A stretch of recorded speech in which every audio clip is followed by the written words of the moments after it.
Qué bueno saber que nos vuelven a escuchar. Bueno, el tema de hoy es contratos. Así que comencemos.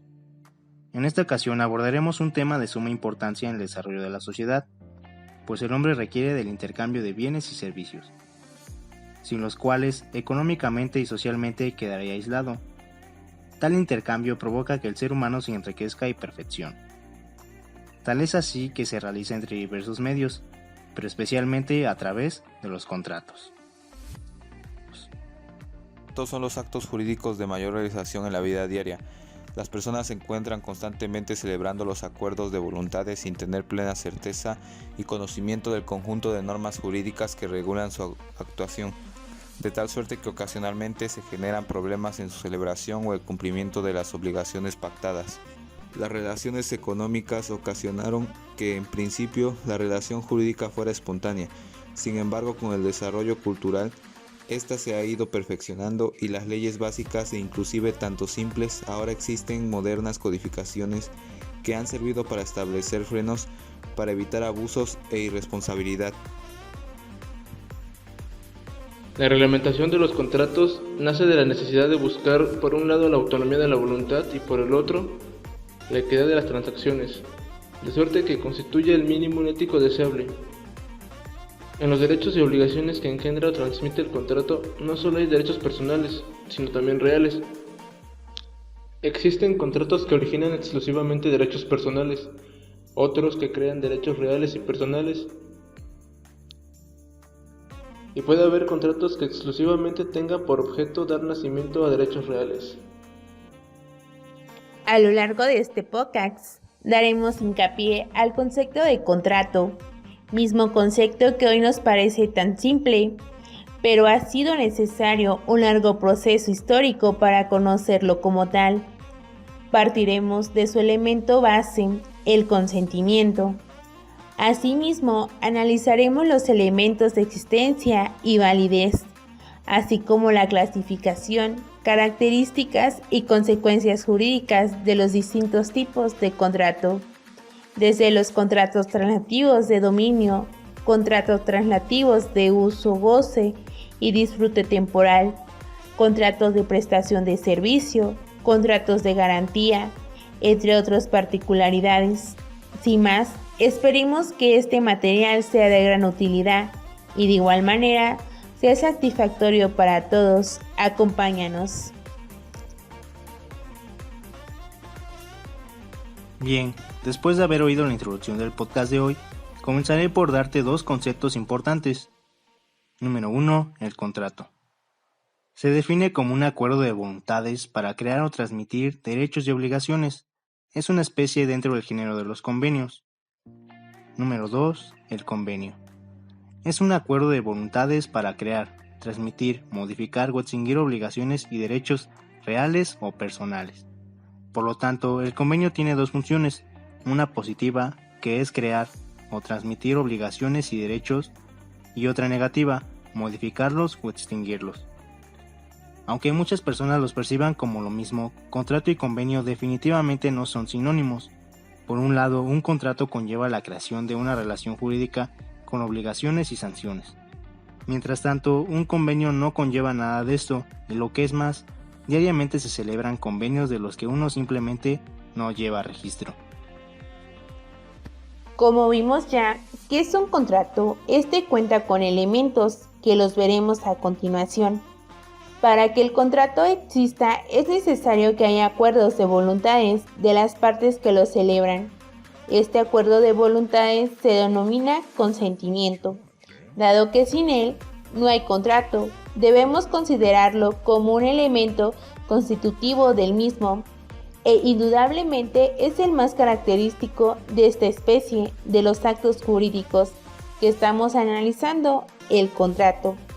Pues esto es claro, ya que tiene que ser dos personas que tengan intereses y algún beneficio para poder realizar algún tipo de contrato. Uno de los principales elementos y el más fundamental de los contratos es el consentimiento. Este importantísimo rol que es el consentimiento desempeña y se traduce que es la base del contrato ya que sin él no puede existir ningún tipo de contrato. En este sentido, todos los contratos son consensuales. En nuestra ley se denomina consensuales aquellos contratos que para su formación solo requieren el consentimiento. Este rol se puede dar de diferente manera, ya que el consentimiento puede darse de forma verbal o escrita. En este último caso, mediante un documento que debe ser firmado aprobando los términos propuestos. Punto de vista, considero que es mejor la forma escrita, ya que en ocasiones cuando te dicen te doy mi palabra no la llegan a cumplir y esto puede ocasionar problemas con la persona y es más feo si es algún familiar, amigo o alguien que estimas. Sí, eso sí, tienes mucha razón. Yo también estoy de acuerdo con tu punto de vista. Para continuar con esto, pasemos al segundo elemento, que es por objeto. Se refiere literalmente al bien, entidad u objeto físico sobre el cual se elabora un contrato. Este objeto debe existir, aún también puede haber un compromiso de su existencia en el futuro. Esto suele suceder en los bienes raíces, donde acuerdan tratos por propiedades que aún no están construidas, pero se dará fe de que lo estarán en un futuro. En los de solemnidad, estos son requisitos obligatorios por ley para la consecución de ciertos actos jurídicos, normalmente el registro de documentos en entes oficiales del Estado. Un ejemplo de actos con solemnidad son los matrimonios y divorcios. El que representa el consentimiento se vincula al principio de la autonomía de la voluntad, con sus manifestaciones de la libertad de contratar y de la libertad contractual. A ello se llegó tras una larga evolución histórica. Ese rol indudablemente favorece el intercambio de los bienes y servicios con sus lógicas consecuencias en el desarrollo económico, social y político de un Estado.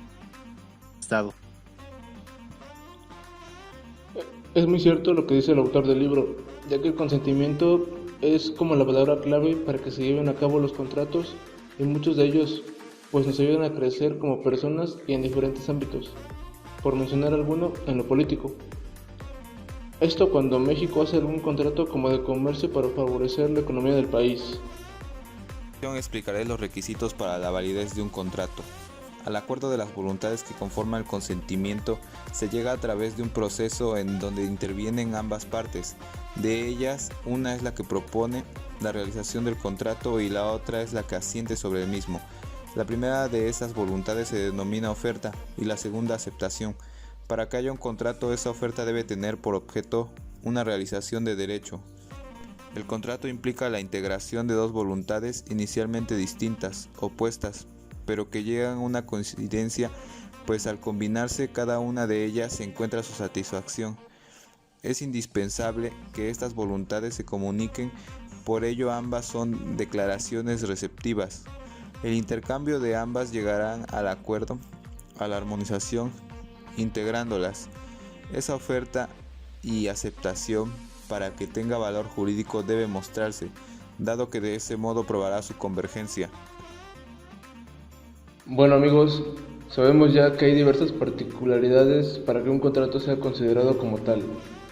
Ahora bien, siendo tantos los aspectos y manifestaciones que la consideración del contrato puede ofrecer, es tarea por demás ardua la de presentar una clasificación única y orgánica en la que estén enlazadas y coordinadas las diferentes categorías de contratos. Dentro de ellas se distinguen los contratos unilaterales y bilaterales. El contrato unilateral es un acuerdo de voluntades que engendra solo obligaciones para una parte y derechos para la otra. El ejemplo más usual de estos contratos es el de donación, ya que hace la entrega de propiedad de un bien o derecho sin recibir nada en contraprestación. El contrato bilateral es el acuerdo de voluntades que da nacimiento a derechos y obligaciones en ambas partes. Un ejemplo sería, si vendo una computadora y me la compran en 2,000 pesos, estaremos celebrando un contrato de notaría. Es un acuerdo bilateral porque engendra derechos y obligaciones para ambas partes, tanto para mí que debo entregar el objeto y el comprador que debe pagar el precio acordado. Ambas consideraciones se citan en los artículos 1835 y 1836 del Código Civil vigente.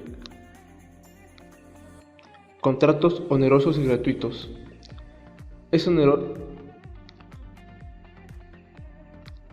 el contrato que impone provechos y gravámenes recíprocos.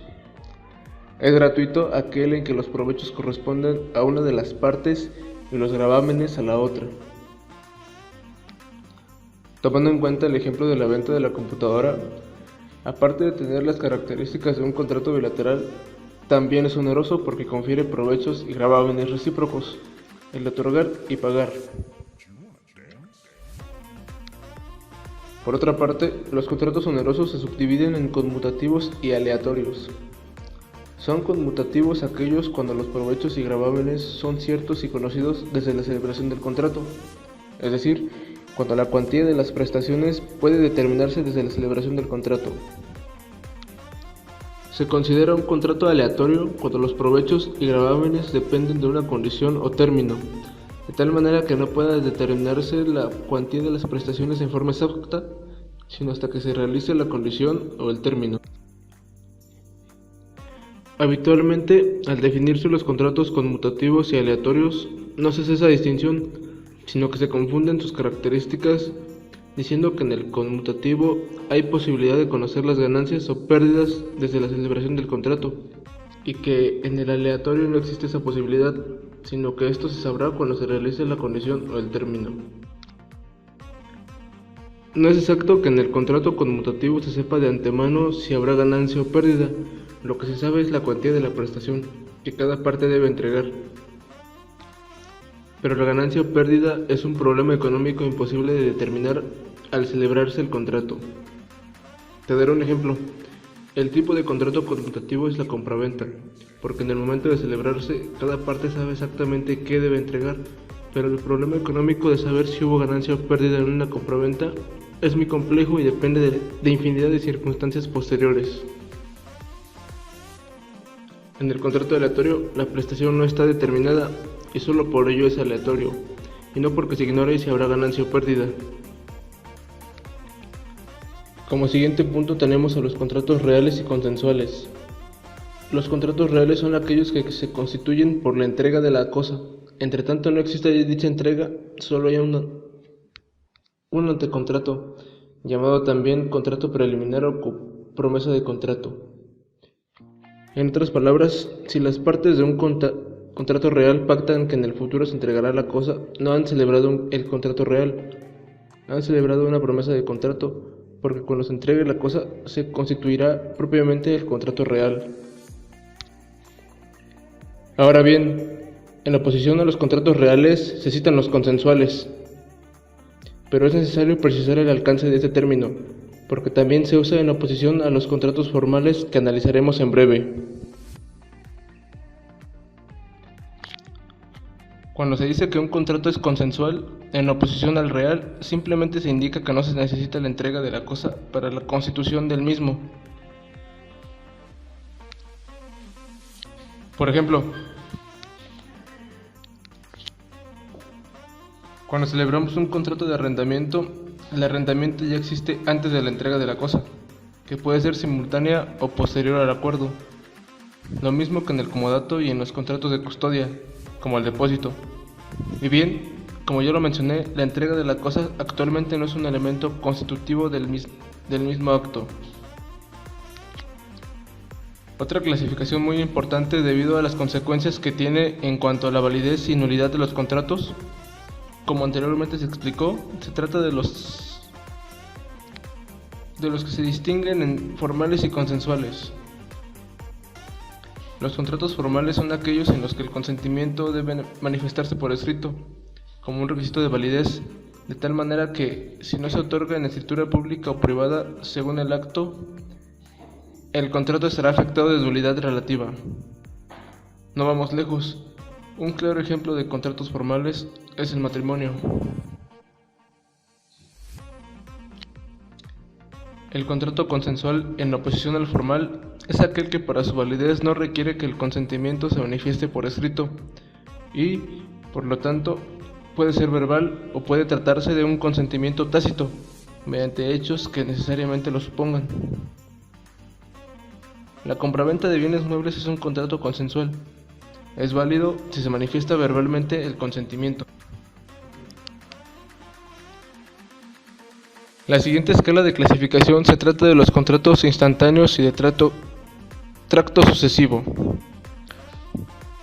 Los instantáneos son los contratos que se cumplen en el mismo momento en que se celebran, de tal manera que el pago de las prestaciones se lleva a cabo en un solo acto. Un ejemplo de lo anterior es la compraventa al contado. Los de tracto sucesivo son aquellos en que el cumplimiento de las prestaciones se realiza en un periodo determinado. Nuevamente ponemos el ejemplo de cuando realizamos la renta de algún bien o servicio, también llamado contrato de arrendamiento, porque durante un tiempo determinado la cosa estará en poder del arrendatario y éste a su vez pagará periódicamente una renta. Oído lo anterior, yo te contaré a continuación algunos tipos de contratos. Los contratos de transmisión de dominio son uno de los tipos de contratos más usados y más famosos. Su nacimiento se origina desde el derecho romano. Compraventa. La compraventa en el derecho latino moderno, que deriva del Código Napoleón, es un contrato traslativo de dominio, es decir, se define como el contrato por virtud, del cual una parte, llamada vendedor, transmite la propiedad de una cosa o de un derecho a otra, llamada comprador, mediante el pago de un precio cierto y en dinero. La compraventa constituye uno de los modos de adquirir derivativos y es un contrato oneroso y bilateral, por el que un sujeto, llamado vendedor, se obliga a transferir a otro sujeto que se denomina comprador la propiedad de una cosa corporal o incorporal, mediante un precio determinado o determinable. Permuta. La permuta es un contrato por virtud del cual cada una de las partes transmite a la otra la propiedad de una cosa, a cambio de la que a su vez reciben propiedad. La permuta es un contrato por el cual cada uno de los contratantes se obliga a dar una cosa por otra. Desde el punto de vista jurídico, la permuta es un contrato traslativo de dominio. Implica como la compraventa un contrato consensual. Transmite la propiedad por el solo acuerdo de los permutantes respecto a las cosas, aun cuando éstas no hayan sido entregadas. Pero supone este principio que la permuta se refiere a cosas ciertas y determinadas. En la permuta sobre géneros, la transmisión de dominio no se opera hasta que las cosas no se han hecho ciertas y determinadas con conocimiento de cada permutante. Donación. La donación es un contrato por el cual una persona, llamada donante, transmite gratuitamente una parte o la totalidad de sus bienes presentes a otra, llamada donatario. El contrato de donación se clasifica como principal, unilateral, gratuito, formal o consensual, según los casos, instantáneo o de trato sucesivo. El contrato es principal porque existe y subsiste por sí solo. Es unilateral porque es solo el donante quien tiene la obligación de transmitir el dominio de la cosa donada y de entregar al donatario. Excepcionalmente puede responder a la evicción cuando así se haya pactado. En principio el donatario no tiene obligaciones, pero se le impone un deber de gratitud cuyo incumplimiento origina la rescisión de contrato. Un ejemplo de muchos de los que está sucediendo actualmente es el del actor James McAvoy, a través de la campaña March for Heroes. Realizó una donación para que doctores de Reino Unido tengan material médico de protección porque, explica el actor, es el sector más vulnerable al contagio de coronavirus. Mutuo. El mutuo es un contrato por el cual el mutuante se obliga a transferir la propiedad de una suma de dinero o de otras cosas fungibles al mutuatario, quien se obliga a devolver otro tanto de la misma especie y calidad. Hay mutuo o préstamo de consumo cuando la propiedad de la cosa prestada se transfiere al deudor, y éste, después de haberla enajenado o consumido, se libera mediante la prestación de una cosa de la misma naturaleza. El ejemplo típico de cosa fungible es el dinero. Cuando alguien usa un billete, lo entrega, lo gasta y no puede volver a utilizarlo. De todos modos, puede recuperarlo o reemplazarlo con otro del mismo valor. Esto aún no acaba, apenas es el principio de todos los tipos de contratos que hay. Hablemos del de transmisión de uso. En él encontramos el comodato, es el conjunto por el cual uno de los contratantes se obliga a ceder gratuitamente el uso de una cosa no fungible y el otro contrae la obligación de restituir individualmente. En el contrato de comodato se encuentran dos elementos que son el comodante. Este conserva la propiedad de la cosa prestada, pudiendo ejercitar la acción reivindicatoria sin perjuicio de la persona derivada del contrato. Es cuando la persona cede el uso de una cosa y conserva la propiedad del bien. Aún no es necesario que sea el propietario, porque lo puede ceder un usufructo o un arrendamiento. Comodatorio. Puede usar la cosa prestada, pero sin percibir los frutos. Está obligado a conservar la cosa. Esto se refiere cuando la persona que utiliza el bien cedido tiene que devolverlo en las mismas condiciones. Debe pagar los gastos necesarios para el uso del bien, pero no recibirá los frutos de la cosa. Para que te quede un poco más claro, te diré algunos ejemplos. Cuando tú sales de vacaciones, dejas tus mascotas con un familiar y que las deberá atender durante tu ausencia. En este caso, solo tú tendrás beneficios del comodato. Yo te presto un libro durante un semestre sin ningún cobrarte nada. En este caso tú serías el comodatario, porque eres la única que te verás beneficiada. Exacto, así es este contrato, pero también en él se encuentra el de arrendamiento y en el Código Civil nos dice que hay arrendamiento cuando dos partes contratantes se obligan recíprocamente, una a ceder el uso o goce temporal de una cosa y la otra a pagar por ese uso o goce un precio cierto. Esto se refiere que el arrendador, quien da en arrendamiento, y el arrendatario, quien recibe la cosa material del arrendamiento. El arrendamiento no puede exceder de 10 años para las fincas destinadas a habitación y de 20 años para las fincas destinadas al comercio o a la industria. Los elementos del arrendamiento son el uso o goce de una cosa no fungible ni consumible, que dicho sea onerosos y el precio cierto y determinando llamado renta. Los contratos onerosos se refiere que son todos aquellos que ambas partes tienen obligaciones y ventajas económicas recíprocas. Pues el arrendamiento es un contrato que se ve muy frecuente en la vida cotidiana de las personas, las cuales cada una de ellas saben sus obligaciones que conlleva el hecho de rentar una casa, departamento, local, entre otras cosas. Como vimos anteriormente, en este tipo de contratos también necesitamos el consentimiento de ambas partes. El de custodia se define como un contrato por virtud del cual el depositario se obliga a recibir una cosa, mueble o inmueble que el depositante le confía para que la custodie y restituya cuando éste se lo pida. También encontramos definiciones, pero con el nombre de contrato de depósito o el depósito. El depósito puede ser civil, mercantil, administrativo y judicial. El primer carácter se denomina por exclusión, siempre y cuando el depósito no esté reglamentado por el Código de Comercio o por la ley administrativa. Se sujeta a las disposiciones del Código Civil. Según el Código de Comercio, el depósito es mercantil cuando tiene por origen una operación comercial y cuando recae sobre cosas mercantiles. El depósito es administrativo cuando la ley ordena con motivo de una concesión, permiso o autorización administrativa la necesidad de constituir un depósito ante un órgano del Estado. Puede no tener el depósito el carácter de administrativo, sino ser judicial en los casos en que la ley requiera.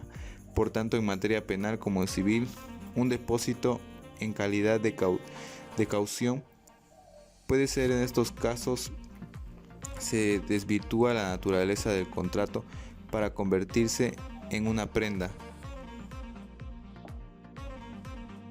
Otra de las fuentes de las obligaciones civiles se trata de los contratos vinculados con la prestación de servicios, término muy socorrido últimamente, especialmente en los tratados internacionales.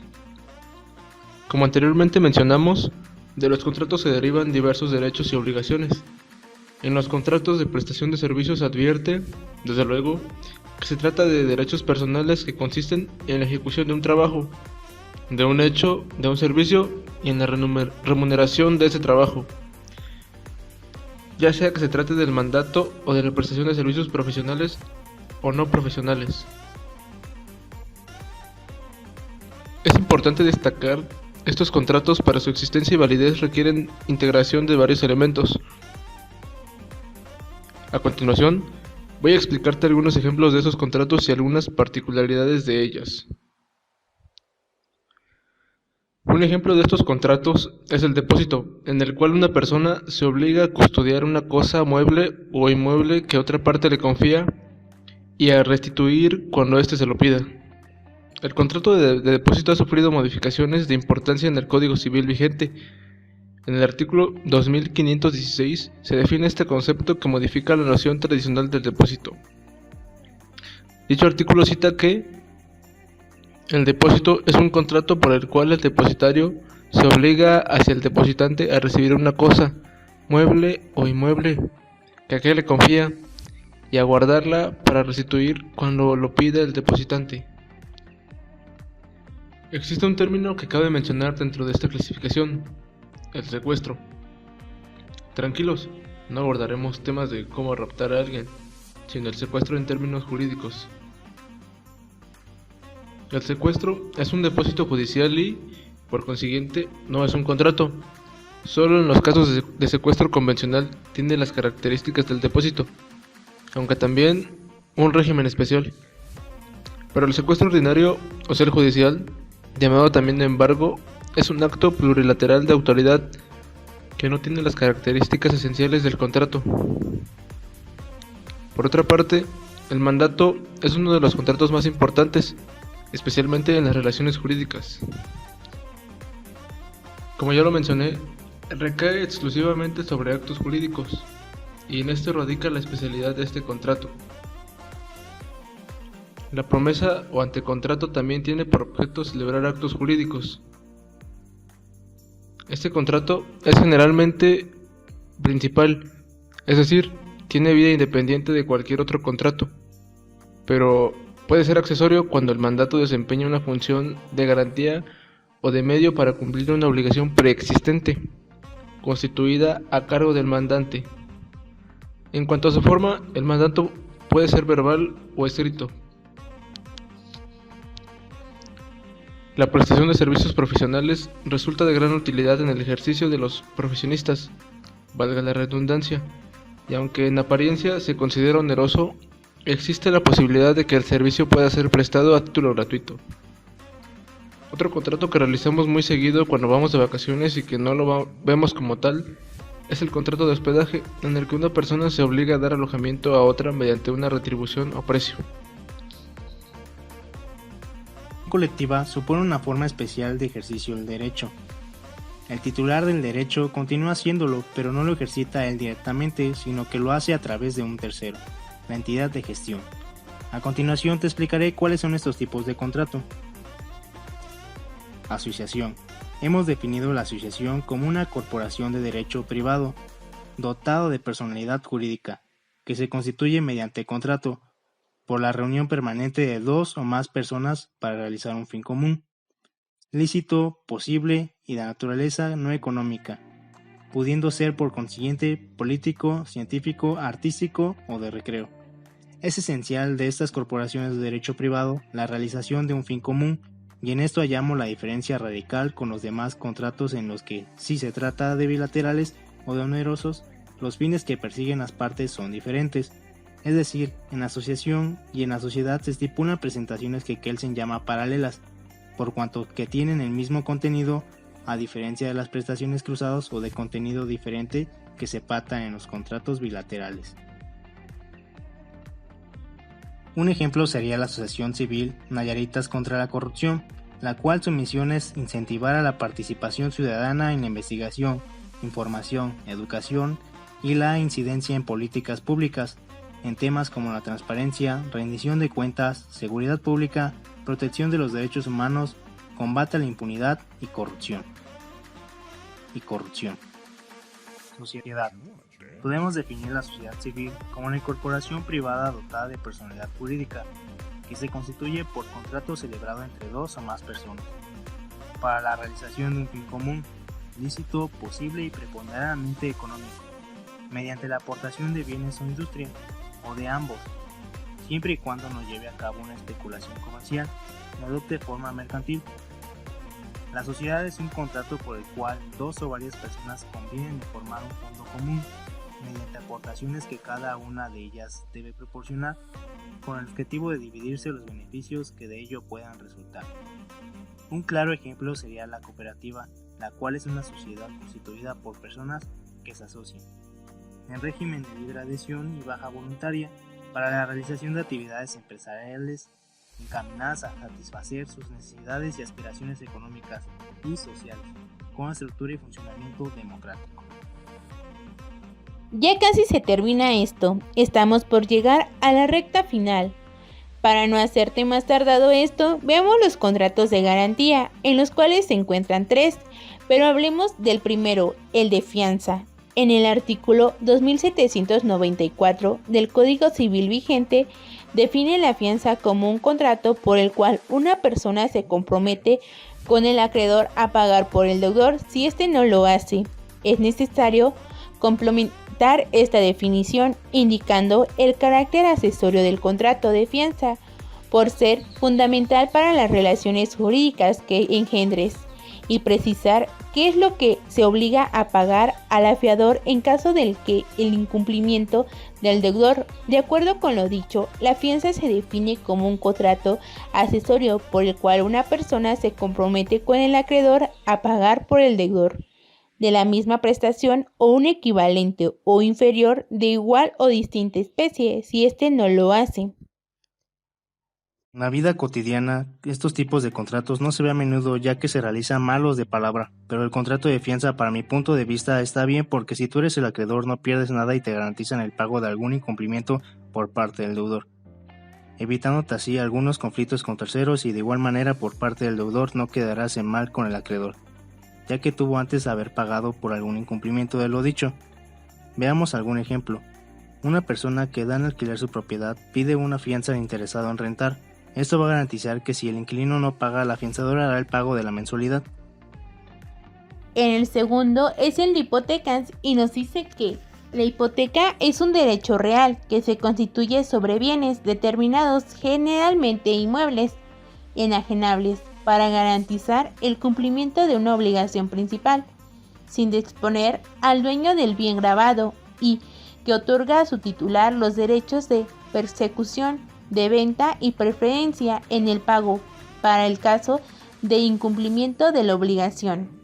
En el Código Civil vigente, en el artículo 2893, siguiendo a Planoy, nos da la siguiente definición. La hipoteca es una garantía real constituida sobre bienes que se entrega al acreedor y da derecho a éste en caso de incumplimiento de la obligación garantiza a ser pagada con el valor de los bienes en grado de preferencia establecido por la ley.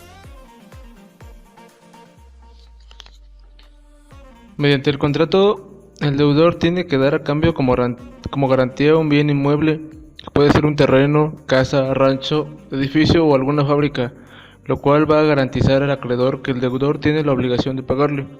Y si este no lo llega a hacer, el acreedor tiene ese bien para cobrar la deuda, lo cual para mí es algo justo, porque el deudor sabe la obligación que tiene y si no cumple perderá su bien, pero será por su falta de responsabilidad. Pasemos con el contrato de prenda.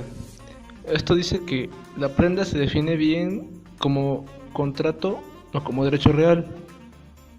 Por prenda se entiende también la cosa misma objeto de la garantía. Nuestros códigos definen la prenda como un derecho real.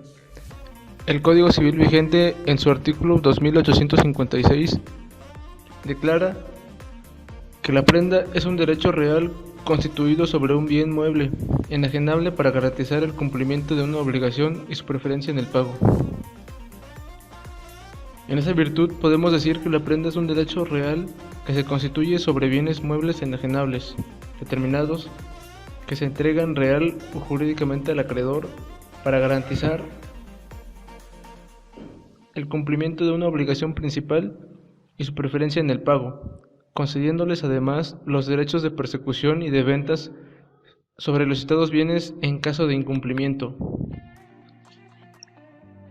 Como vimos, todos los contratos de garantía tienen el deudor de dejar algún bien, pudiendo ser mueble o inmueble, a cambio de que el acreedor le preste algún servicio, le preste dinero o le rente otras cosas. Tiene como fin de que el deudor se sienta con la responsabilidad de pagar, o si no perderá ese bien, y de igual manera no se ve afectado el acreedor cobrándose con el bien que le dio el deudor. Por adhesión son aquellos en los cuales un contratante establece el contenido, es decir, lo predetermina una sola y la otra solo puede decir sí o no. El contrato tipo hecho por una sola de las partes se identifica con el contrato por adhesión. Un ejemplo claro y rápido que encontramos de esto son algunos de los contratos laborales, donde el jefe, la empresa y el contratante ya determinó el tipo de contrato o la paga, y ya solo la persona dice sí o sí no. De haber visto todos los temas y los tipos de contrato, ¿en qué concluyen? En varias ocasiones he escuchado la palabra contrato sin saber el alcance que ese término tiene.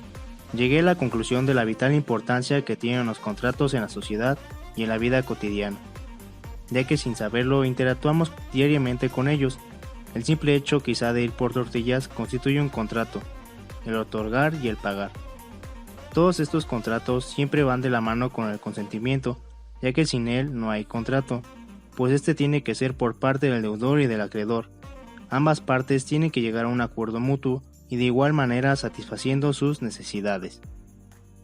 En nuestro día a día nos vamos relacionando con ellos, no de forma escrita, pero sí de palabra, y sin saber nos relacionamos con diferentes tipos de contratos.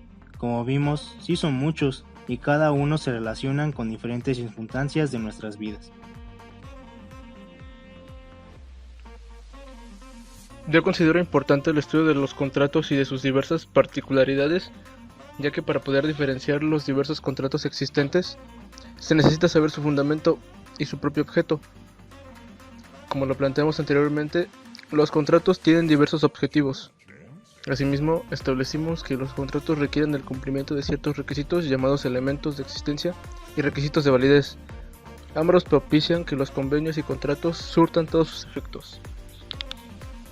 Lo cierto, pero como vimos en los contratos de garantía, en estos, ya después de saber de ellos y conocerlos un poco más a fondo, me di cuenta de que en ellos, como parte deudora, tú sabes tus obligaciones y sabes que tienes que cumplirlas.